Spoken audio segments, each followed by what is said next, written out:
Hello friends, മഴതൂര് മുംബൈയിലേക്ക് എല്ലാവർക്കും സ്വാഗതം. അങ്ങനെ നമ്മുടെ അലീനയോട് ബാലചന്ദ്രൻ പറയുന്നുണ്ട്, നിനക്ക് പറ്റിയൊരു സ്ഥലം ഞാൻ നോക്കി വെച്ചിട്ടുണ്ട്, പോവാനായിട്ട് നീ റെഡിയായിരുന്നോ? എവിടെയാണെന്നൊക്കെ അലീന വിശദീകരിച്ച് ചോദിക്കണമെങ്കിലും ബാലചന്ദ്രൻ കൃത്യമായിട്ട് സ്ഥലമൊന്നും പറയുന്നില്ല. ഞാനവിടെ എല്ലാ കാര്യങ്ങളും നിന്നെക്കുറിച്ച് പറഞ്ഞിട്ടുണ്ട്, പക്ഷേ അവർക്ക് നിന്നെ സ്വീകരിക്കാൻ തയ്യാറാണോ ഇല്ലയോ എന്ന് മാത്രം അറിഞ്ഞാൽ മതി. അവർ ഫോൺ ചെയ്ത് പറയാമെന്നാണ് പറഞ്ഞിട്ടുള്ളത്. അങ്ങനെയാണെങ്കിൽ നേരെ അങ്ങോട്ട് പോകണം. അലീന പറയാ, അച്ഛാ ഇതുപോലുള്ള വീടോ ബിസിനസ് സ്ഥാപനങ്ങൾ അങ്ങനെയൊന്നും വേണ്ട അച്ഛാ, വലിയ ബിസിനസ്സുകാരനല്ലേ അവർ, അങ്ങനെയുള്ള സ്ഥലമൊന്നും എനിക്ക് വേണ്ട. വേറെ എന്തെങ്കിലും അനാഥാലയങ്ങളോ ആശ്രിതരെ നോക്കുന്നതോ ഹോസ്പിറ്റൽ പോലുള്ള സ്ഥലങ്ങളോ അങ്ങനെ എന്തെങ്കിലും മതിയായിരുന്നു. ഓ എടി, ഇതും കുഴപ്പമില്ല, നല്ലത് തന്നെയാണ്. പിന്നെ ഈ അച്ഛൻ നിനക്ക് മോശമായിട്ടുള്ള എവിടെയെങ്കിലും കൊണ്ട് നിന്നെ നിർത്തോ? നിനക്ക് അത്രയും നല്ലതാണ്, സേഫ്റ്റിയാണ് എന്ന് തോന്നുന്നിടത്തല്ലേ ഞാൻ കൊണ്ട് പോവും. അതൊക്കെ ശരി തന്നെ, എനിക്കറിയാം. അപ്പോൾ നീ സമാധാനമായിട്ടിരിക്കുക. എന്തായാലും നീ പോകാൻ തീരുമാനിച്ചില്ലേ? അപ്പോൾ അല്ല, ഞാൻ മാമച്ചൻ അങ്കിള് പറഞ്ഞിട്ടുണ്ടായിരുന്നേ അവിടെ എവിടെയെങ്കിലും നോക്കാമെന്നേ, എറണാകുളത്ത് എവിടെയെങ്കിലും. വേണ്ട വേണ്ട, അവരാരും നോക്കണ്ട. നിന്നെ സുരക്ഷിതമായ ഒരു സ്ഥലത്ത് എത്തിക്കേണ്ടത് എൻ്റെ കടമയല്ലേടി. ഞാൻ തന്നെ അത് ഉത്തരവാദിത്തമായിട്ട് നിന്ന് ചെയ്യല്ലേ വേണ്ടത്.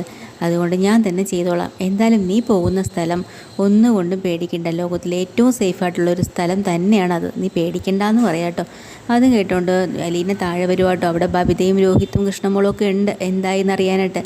അച്ഛൻ എന്തു പറഞ്ഞു, എങ്ങോട്ടാണ് അലീന ചേച്ചി പോകുന്നത് എന്നൊക്കെ. അപ്പോൾ അലീന പറയാം, അച്ഛൻ എന്നോട് ഡീറ്റെയിൽ ആയിട്ട് ആ കാര്യങ്ങളൊന്നും പറഞ്ഞിട്ടില്ല, എവിടെയോ സ്ഥലമൊക്കെ കണ്ടു വെച്ചിട്ടുണ്ടെന്ന് പറഞ്ഞിട്ടുണ്ട്. അങ്ങനെയാണെങ്കിൽ നമുക്ക് ഗോവർദ്ധൻ ഞങ്ങളൊന്ന് വിളിച്ച് ചോദിച്ചാലോ? അപ്പോൾ അലീന പറയേണ്ട, വേണ്ട, എന്തിനാ അവിടെ എവിടെയൊക്കെ വിളിച്ച് ചോദിക്കുന്നത്?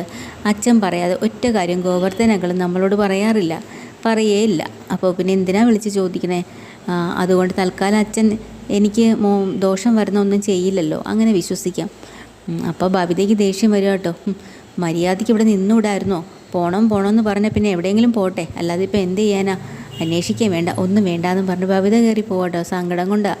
അപ്പം രോഹിത്തും കൃഷ്ണമ്മൾക്കും നല്ല വിഷമമുണ്ട്. എന്നാലും അലീന ചേച്ചി പോവേണ്ട സ്ഥലമൊക്കെ അച്ഛൻ കൃത്യമായി കണ്ടുപിടിച്ചിട്ടുണ്ടാവും, അതായിരിക്കും അച്ഛൻ ഇങ്ങനെയൊക്കെ പറയുന്നതെന്ന് പറഞ്ഞ് അവരും വിഷമിക്കുക കേട്ടോ. മുറിക്കാതെ ചെന്നെന്ന് അലീന മനുവിനെ വിളിക്കുകയാണ് കേട്ടോ. അപ്പം മനുവിനോട് സംസാരിക്കുമ്പോഴും മനുവിന് പരിഭവമാണ്, അലീന വിളിക്കണില്ല, പറയണില്ല, മിണ്ടുന്നില്ല എന്നൊക്കെ പറഞ്ഞിട്ട്. അലീന പറയണ, മനുവേട്ടാ മനഃപൂർവ്വമല്ല, ടൂറൊക്കെ കഴിഞ്ഞ് വന്നതല്ലേ നമ്മൾ 2 ദിവസം, ഇഷ്ടം പോലെ തുണികൾ അലക്കാനുണ്ടായിരുന്നു, ഇവിടെ തന്നെ ഒത്തിരി പണിയുണ്ടായിരുന്നു, ഇതെല്ലാം ചെയ്ത് കുളിച്ച് റെഡിയായി എല്ലാം വന്നത് ഇപ്പോഴാട്ടോ എന്നൊക്കെ പറയാം. അപ്പോൾ മനു ആണെങ്കിൽ പറയേണ്ടതേ, അലീന നീ എന്തുകൊണ്ടാണ് ഇങ്ങനെ പോവാൻ തീരുമാനിച്ചതെന്ന് എനിക്കറിയാം, എന്നാലും എവിടെയാണ് പോകുന്നതെന്ന് എന്തെങ്കിലും അങ്കിൾ പറഞ്ഞിട്ടുണ്ടായിരുന്നാന്ന് ചോദിക്കുക. എന്നോട് പ്രത്യേകിച്ച് ഒന്നും പറഞ്ഞില്ല മനുവേട്ടാ. എന്നാലേ അച്ഛൻ നേരെ എങ്ങോട്ടാണ് പോയെന്നറിയോ? ഗംഗാധരങ്ങളുടെ അവിടെയാണ് പോയത്. ഗംഗാധരങ്ങളിപ്പോൾ ഇവിടെ വന്നിട്ടുണ്ട്. ആണോ? അതൊക്കെ എപ്പോൾ സംഭവിച്ചു? ഇതെന്തിനാ അങ്ങ് പോയതാ? ഒന്നും എന്നോട് പറഞ്ഞിട്ടേ ഇല്ലല്ലോ. അത് കഴിഞ്ഞ് നിന്നെ കുളത്തൂപ്പുഴയുള്ള അവിടെ എവിടെയോ ആണ് നിന്നെ ആക്കാൻ പോകുന്നു. എന്നെയോ? സ്ഥലമൊന്നും അച്ഛൻ എന്നോട് പറഞ്ഞിട്ടില്ല. എന്തായാലും നല്ല കെയറിങ് തരും, അവിടെയാണ്, നീ ഒന്നും കൊണ്ട് പേടിക്കേണ്ട, സേഫ്റ്റി ഉള്ളൊരു സ്ഥലം തന്നെയാണെന്നാണ് അച്ഛൻ പറഞ്ഞത്. അതൊക്കെ പോട്ടെ, എന്തായാലും നീ പോകണമെന്ന് അറിയുമ്പോൾ എനിക്ക് നല്ല വിഷമമുണ്ട്.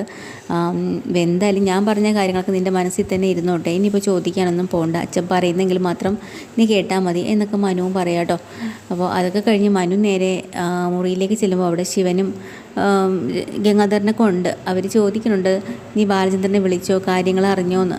അപ്പോൾ മനു അവരോട് പറയുന്നുണ്ട്, ബാലചന്ദ്രൻ അങ്കിളിനെ ഞാൻ വിളിച്ചിരുന്നു, എന്തായാലും സ്റ്റാൻലി ജോസഫിനെ കാണാൻ പോയ കാര്യമൊക്കെ ഞാനിങ്ങനെ ചോദിച്ചു, കാണാൻ പോകുന്നുണ്ടെന്ന് പറഞ്ഞു. പിന്നെ അലീനയ്ക്ക് പറ്റിയൊരു സ്ഥലവും ഏർപ്പാടാക്കിയിട്ടുണ്ടെന്നും പറഞ്ഞിട്ടുണ്ട്. കൃത്യമായി വേറെ കാര്യങ്ങളൊന്നും നിന്നോട് പറഞ്ഞില്ലേ മനുവെന്ന് ചോദിക്കുക. കിണ്ടിക്കിണ്ടിയൊന്നും ഞാൻ ചോദിച്ചിട്ടില്ല, ഇത്രയും കാര്യങ്ങളൊക്കെ തന്നെ പറഞ്ഞുള്ളൂ. അപ്പോൾ അങ്ങനെയാണെങ്കിലേ സ്റ്റാൻലി ജോസഫിനെ നമുക്ക് ബാലചന്ദ്രനെ കാണുന്നത് തടയണം, അല്ലെങ്കിൽ ശരിയാവില്ല. അയാൾ വൈജി അന്വേഷിച്ച് ഇങ്ങോട്ടൊക്കെ വന്നാൽ ആകെ പ്രശ്നമാവും. അല്ലെങ്കിൽ തന്നെ ചെന്ന് പറഞ്ഞ ഉടനെ അലീനെ അങ്ങ് സ്വീകരിക്കാൻ പോവുകയാണോ സ്റ്റാൻലി ജോസഫ്? ഇല്ലല്ലോ. അപ്പോൾ അതൊക്കെ നമ്മൾ നോക്കണ്ടേ. അങ്ങനെ അവരവിടെ തീരുമാനിച്ചുകൊണ്ടൊക്കെ നിൽക്കട്ടോ ഓരോ കാര്യങ്ങൾ. അതൊക്കെ കഴിഞ്ഞിട്ട് ബാലചന്ദ്രനും മക്കളും എല്ലാവരും കൂടെ ഫുഡ് കഴിക്കാനൊക്കെ വന്നിരിക്കുകയാണ്. അലീനയും വന്നിരിപ്പുണ്ട് കേട്ടോ. അപ്പോൾ ഇതിനിടയ്ക്ക് അച്ഛൻ മക്കളോട് പറയുക, ഇപ്പോൾ എല്ലാവരും എന്ത് സ്നേഹത്തോടു കൂടി നമ്മൾ വട്ടം ഒക്കെ ഇരുന്ന് ആഹാരം കഴിക്കുന്നു, ഇത് പണ്ടേ ആയിക്കൂടായിരുന്നോ എന്ന്. അപ്പോൾ ബബിത പറയുന്നുണ്ട്, അച്ഛാ ഇങ്ങനൊരു ശീലം നമുക്ക് അന്നില്ലായിരുന്നല്ലോ. എന്തായാലും ഇപ്പോൾ അതൊക്കെ വന്നല്ലോ, വളരെ സന്തോഷമുള്ളൊരു കാര്യം തന്നെയല്ലേ. അപ്പോൾ അതുകൊണ്ട് ഇനി മുന്നോട്ട് ഇങ്ങനെ തന്നെ പോകണം. അലീന പോയാലും നിങ്ങളിതൊന്നും കൈവിട്ട് കളയരുതെന്ന് പറയാം കേട്ടോ. അപ്പോൾ അമ്മ വന്നു കഴിഞ്ഞാലോ? അതൊന്നും എനിക്കറിയണ്ട, അമ്മയുടെ കാര്യവും എനിക്കറിയണ്ട, വന്നു കഴിഞ്ഞുള്ള കാര്യവും അറിയണ്ട, നിങ്ങൾ നിങ്ങളായിട്ട് തന്നെ ഇരിക്കുക. അല്ലെങ്കിൽ അപ്പോൾ അലീന ചേച്ചി ഇവിടുന്ന് ജോലിയൊക്കെ ആയിപ്പോയി, വേറെ എവിടെയോ ആയിപ്പോയി കഴിഞ്ഞാൽ ചേച്ചി ഞങ്ങളെ മറക്കുമോ എന്നൊക്കെ ചോദിക്കാം കേട്ടോ. അപ്പം അലീന പറയാം, അപ്പോൾ തന്നെ ഉടനെ നമ്മളെ കൃഷ്ണമോള് പറയാം, അല്ലെങ്കിൽ തന്നെ ഇവിടുന്ന് ഓർക്കാൻ വേണ്ടി എന്ത് നല്ല അനുഭവങ്ങളാണ് ചേച്ചിക്ക് കിട്ടിയിട്ടുള്ളത്, എല്ലാം വിഷമങ്ങളല്ലേ എന്ന് പറയുമ്പോൾ അലീന പറയാം, അതേ മോളെ, എനിക്ക് കിട്ടിയ വിഷമങ്ങളൊന്നും ഈ ജന്മത്തെ എനിക്ക് മറക്കാനാവില്ല.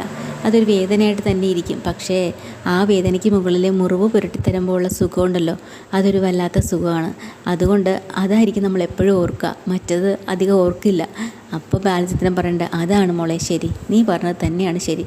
അപ്പോൾ തന്നെ ബബിതയ്ക്ക് ആദ്യം ഒരു വിഷമം ഉണ്ടായെങ്കിലും പിന്നൊരു സന്തോഷമൊക്കെ ആയി കേട്ടോ. കാരണം ബബിതയെ ഒത്തിരി വേദനിപ്പിച്ചിട്ടുണ്ടല്ലോ.